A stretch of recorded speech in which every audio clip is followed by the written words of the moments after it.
And as always, we're going to be looking for accurate context, good risk management, and always exercising good patience. Everybody who's traded has gone through periods of time where their strategy hasn't worked. Where if not a hard stop, you should reevaluate the trades you're in based on time.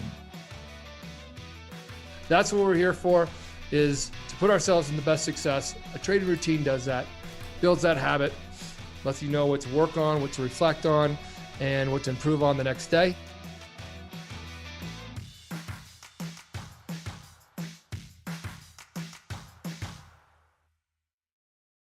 Hello, traders. Welcome to Coach's Playbook. I am Dan Hodgman. We have a little bit of a different setup here today. We got some people taking a break, which is going to be today's topic. So sitting in, as always, we got John Hoagland and Michael Patak. You may have seen him, CEO and founder of Topstep. So pretty excited to have you guys here. I think it's a kind of a relevant topic we're going to talk about today. But first and foremost, Hoag, you've got a trader shout out for us. Yes, we do. We have Arlen M. currently up $6,800 trading the NASDAQ. That's quite a trading day. John, give me a 68 arm. 68. There you go. There it is. Johnny in the pits just bought 6,800. And when we're talking about money, it's definitely in 6-8, not out 6-8. You don't want to be out like that if you're talking about money that you put up that day or spit out. That's we right. don't want to take those losses. But if you do end up taking rather large losses, sometimes the best thing you can do for yourself is take a break. Now, our viewers know we were kind of out last week because all of Topstep was taking a little bit of a break, kind of regrouping, refreshing, getting together, talking about some pretty exciting stuff. But, you know, there are times when you have to recognize in the trading world, hey, I need to take a break. And there are times when it's like, okay, my break's over. How am I going to get back into this? So, Michael, you're new here. You haven't been in a playbook in a while, maybe since we were back in office. So why don't you kick it off? Like, go back to your trading days when you were actually on the floor. You know, how did you determine when you're going to take a break versus when you were coming back from that time off? Very good question. I can make it very short. There's a couple times where I took big breaks. Those are not vacation breaks. Those are time off, but I would go somewhere. It was like a forced get out of here and clear your head. There's also times where I just take a break during the day. Now, majority of the time I took breaks during the day. Start out of the gate, I look for high probability trades because I'm starting out of the gate. Do not want to get myself in a hole. But if I do get myself in a hole, call 3 losers in a row, then I do take, I called it taking 15. Johnny and Danny would probably know. You leave the trading pits. You know, I was an electronic trader in the trading pits, but you see all the other traders, see them coming and going. I would then go take a break. I'd walk pretty much around the block.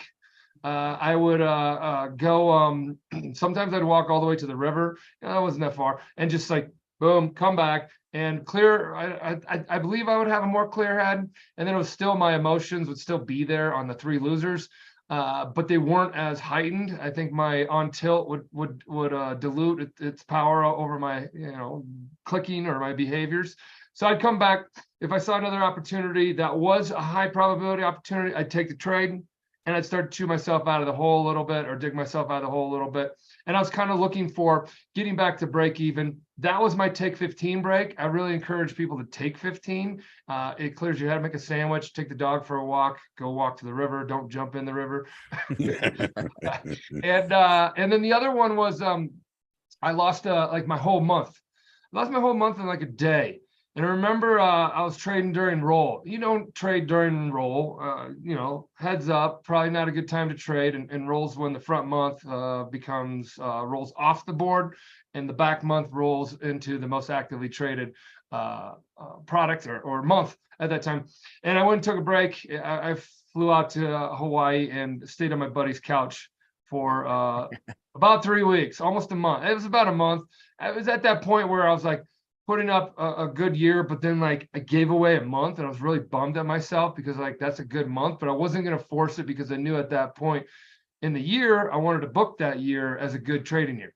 So those are my 2. One was take 15 during the day, and one was taking a break after that. Now, really quickly, right after that, every roll I would take a break. From then on out, that 1 week, so 4 times a year. Well, hold on. It was, rolls 4 times a year.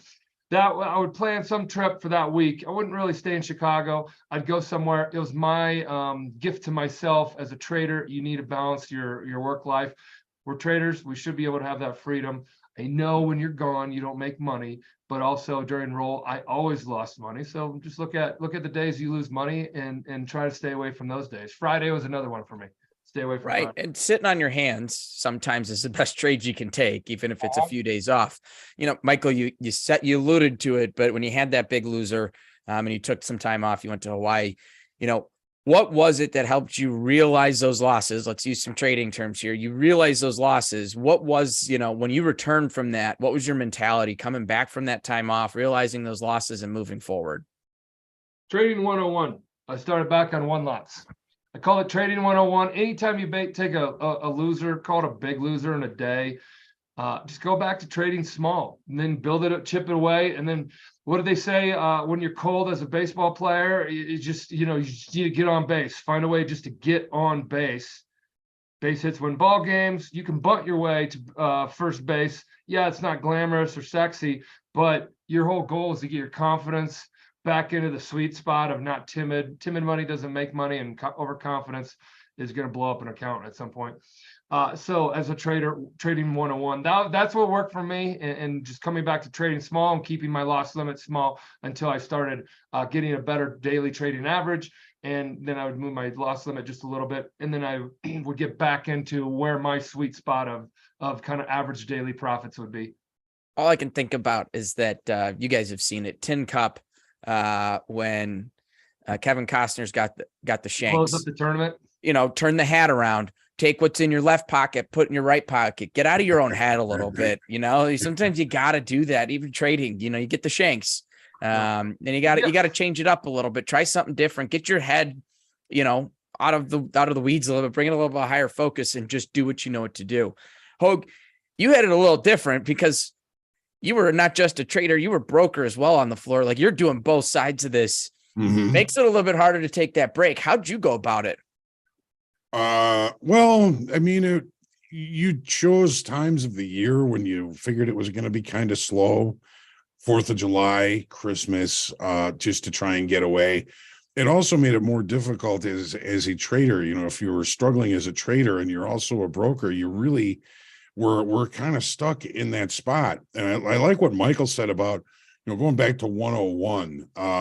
Obviously, there's something that you've missed. There's something that's changed in the marketplace. If you're trading 4 lots and you've had some losses, go back to trading ones, go back to the basics, exactly what Michael was saying.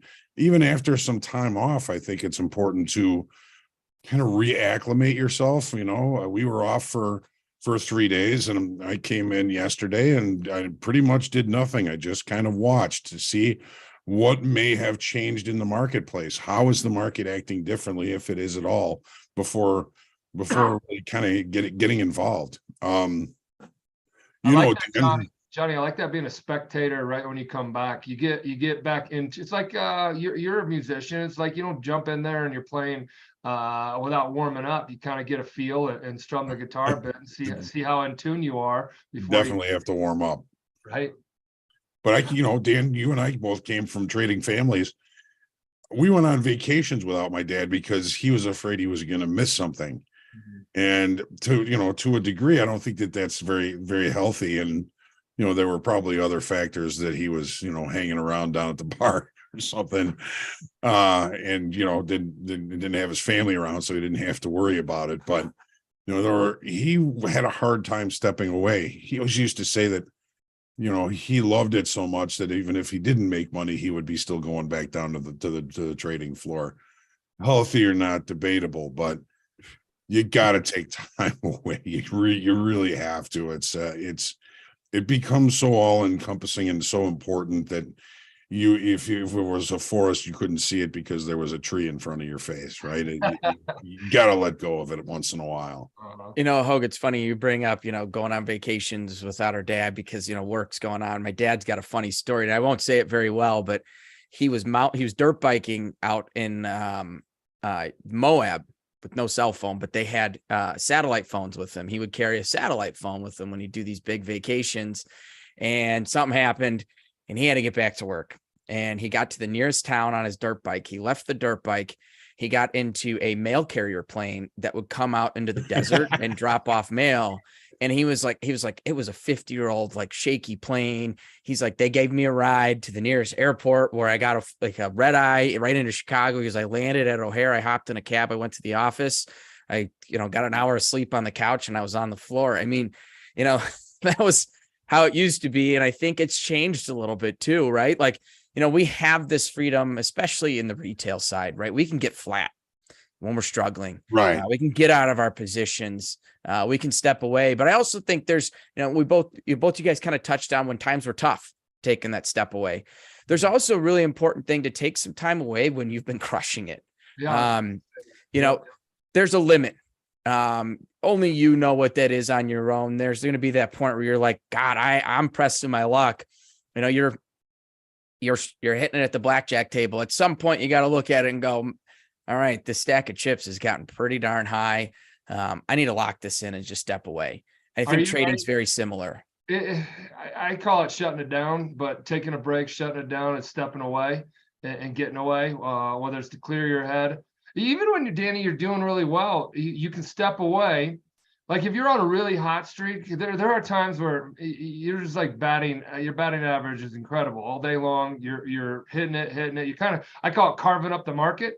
And then there's time where of course you're not going to hold that. I mean, just like any batter goes on a strikeout, goes on a win streak, or we used to call it putting on a clinic. Look, he's putting on a clinic. I mean, totally, yeah, because you'll start to see these guys and like boom, boom, boom, boom. You're like, whoa. And you're keeping it in the back of your head, like, I know what this guy's position is. Yeah. He's being quiet over there. Oh yeah, he's being really quiet, and this is good. Yeah, and Danny sees it right over his shoulder without zooming in too much. He sees our traders here at Topstep banging it out. Now, what we also see is traders that have a hot streak and then go to a cold streak that implodes. So if you can go from a hot streak and then go take 15 or clear your head, come back, and if there's a high probability trade still there, because again, you already put up your money, so why are you looking for more risky trades? Come back and do a high probability trade, and if it's there, then there's the icing. And if it's not there, give yourself a couple losers and then call that one a day. So you, as John always says, keep it in your pocket. Mm-hmm. Well, I think it's really important, Michael. You bring that point up where you go from the hot to cold streak. You're not going to know it the first time it happens, as a trader. The first time you go from hot to cold, it's going to be quick. And that's okay. You got to learn a little bit. And maybe it'll have to happen a few times for you to start to recognize where that switch flips. And now we've talked about this on the playbook a million times. I know Hoag talks about it all the time. You have to find that point from where that hot streak is about to turn cold and where that quitting point is. It's not turning negative, a positive to a negative. It's going, okay, you know what? I'm up. Let's just use big, huge fun numbers. I'm up 10 grand. I want to keep 75% of this. If you lose $2,500 and you go from up 10 to up 75, make that your rule. Step away, get out, find those things and say, okay, I got to take a break. If it's taking 15, going to walk to the river, making a sandwich, if it's taking a day or two, if it's on a Thursday and you start to turn, don't come back till Monday. When you're take streaking, the 4-day work week. When you're streaking like that, if it's a matter of days or weeks, when you're just trading really well and you start to get nervous, you got to break the streak. Don't let a really bad day break the streak. Just take a day off. And it's that way with trading during the day too. I mean, if you've been hot all day, you've been making money, you start to get a little bit nervous about that streak breaking, buy yourself another trade. If the next trade's a winner, it buys you another trade. That trade's a winner, it buys you another trade. If that trade's a loss, you're done.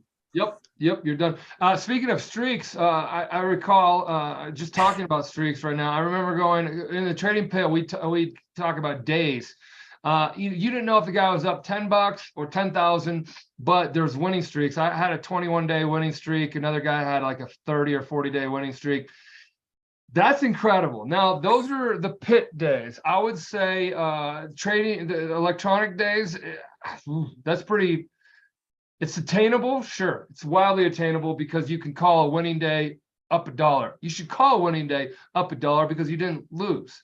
It's also considered a scratch day, but it's still a winning day. It's in the W world that I live in. But yeah, the taking a break after a hot streak, to me, it keeps the hot streak going. It also says, oh, you know what? I just went on a walk. I just got a sandwich. I'm up $3,000 right now. I'm gonna go work out. I'm gonna call it a day. And the calling it a day to me is the discipline that a lot of traders don't have. And I say a lot of traders, always majority. When I say a lot of traders, it's majority. It's the minority that are getting paid. It's the discipline that get paid. It's the undisciplined that pay the markets.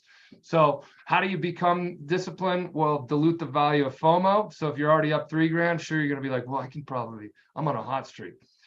You also want to look at your trade reports. I think that's another way to really find out where your streaks are. You know, you may think they're 10, but you look at your trade report and you can say, oh, consecutive winners in a row, or how many winners I had versus losers that day. And then you start to gauge, oh, what type of P&L did I put up that day?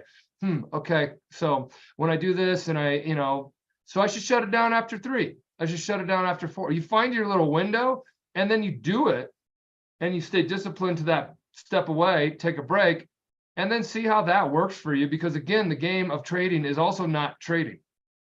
Yeah, Michael, you bring up dashboard, and we have a couple of questions that came in the chat. And so I got one for each of you right now. And Michael, bringing up the dashboard, I think this is a good question for you. What's a common max per trade, dollar value risk you see working well on ES in the combine? So how much? I'll ask you, Danny. You see a lot of that over your shoulder is probably live traders, a whole list of them. They're up thousands, some are down thousands, and whatever. Johnny, you see it as well. So I think really it's not an arbitrary number. I mean, it's unique to each individual. Michael brings up the dashboard. Get in there and kind of look at what's worked for you and what's not.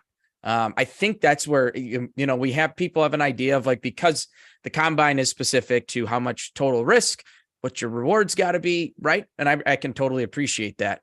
But each and every individual trader is looking at things different, from time frame charts, risk appetites, comfortability, times that they're trading. Everything is so different. The one thing I will say, you got a $3,000 daily loss limit. 3 trades should not get to your daily loss limit. Thank you, Danny. 3 trades should never get you to your loss limit.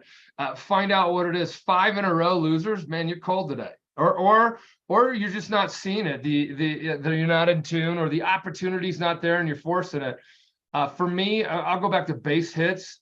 Base hits for me was a $200 to $250 trade. If I can get that and you get 3 of those, you're up $750. Like $750. Good day.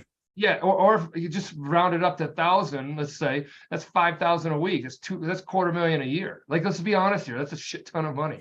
So, and it could be, your morning. So, base hits for me was around 2 to 250, and then as I really started getting more and more confident, your 350s to 500 type of trades, but really where I wanted to get back to 101 trading was 200 to 250, around a $300 trade. Bang, bang, bang. I'm up a G. Okay, what do I want to do today? Am I still seeing it? Oh, it's 9 o'clock in the morning. Okay, let's see if there's more opportunity here. But I'm waiting for high. Now I'm up 2,500 for the day. Call it a day. Stuff like that is a good move. If you're doing big swings and it's 5, then and you don't know your average or what your daily average is that you can put up.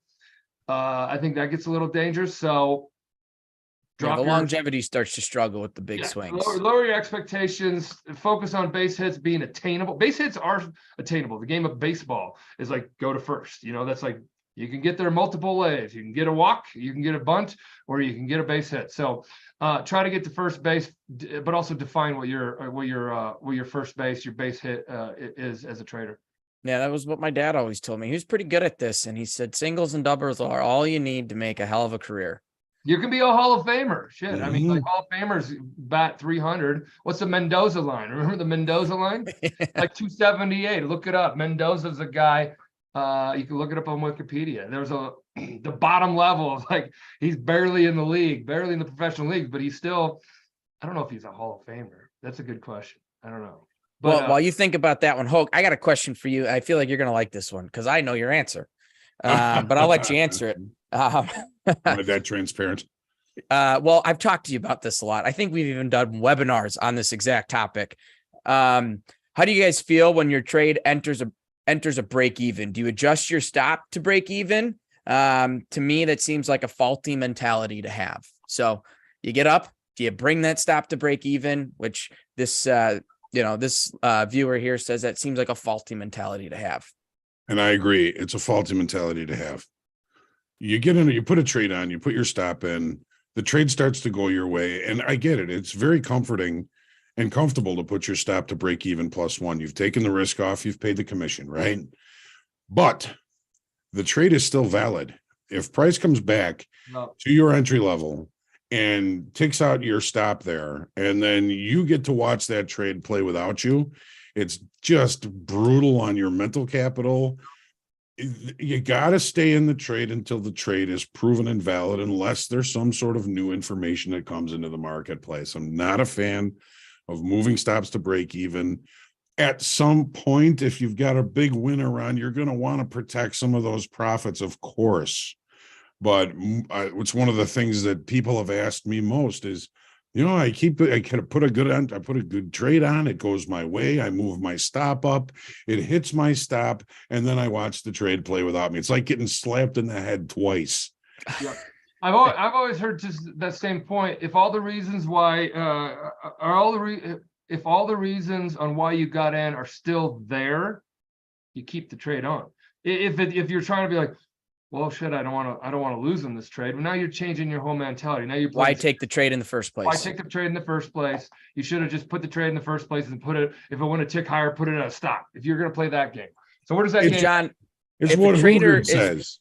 If a trader's looking to move that stop, what's a great indicator that they can utilize to look at to help kind of determine some of those things? Well, okay, let's make this tactical.